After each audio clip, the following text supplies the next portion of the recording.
ताज्या बातम्यांसाठी ABP माझाला subscribe करा आणि बेल आयकॉन प्रेस करा। रत्नागिरी जिल्ह्यातल्या वरवडे गावच्या पेशानं खलाशी असलेल्या 54 वर्षीय प्रभाकर डोर्लेकर यांनी आपल्या अंगभूत कलागुणांच्या आधारे आपलं वेगळेपण जपलंय।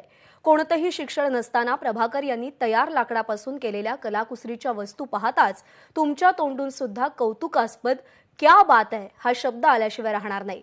त्या सगळ्याचा आढावा घेणारा हा रिपोर्ट पाहूया।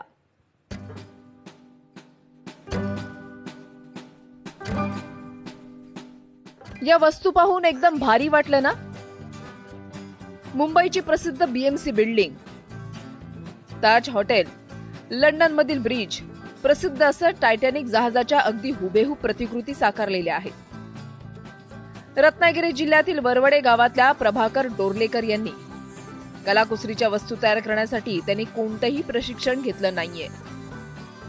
महत्वाचं म्हणजे 54 वर्षीय प्रभाकर वयाच्या 25व्या वर्षापासून बोटीवर खलाशी म्हणून काम करतात।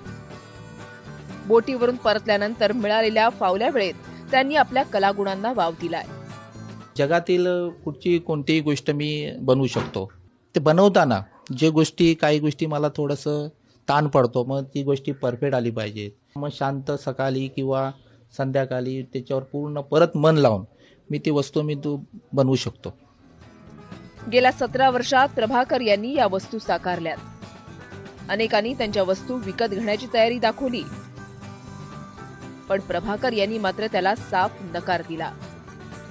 खरोखर असं वाटतं की मी एक छोटंसं म्युझियम बनवणार आणि त्या म्युझियमातून आपल्याला जे काही गोष्टी त्याच्यातून मला वाटलं तर खरोखरच मला आता म्युझियम तेवढं तात्पुरतं झालं तर उभी वस्तू अशीच पाहिजेत तर मी तुम्हाला देऊ शकतो, म्हणजे अशीच पाहिजे। तर पहिला मी असं म्युझियमचा एक हेतू ठेवला मनात।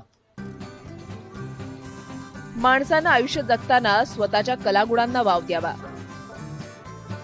हीच गोष्ट साध्य करत त्यांनी फावल्या वेळेचा सदुपयोग केलाय।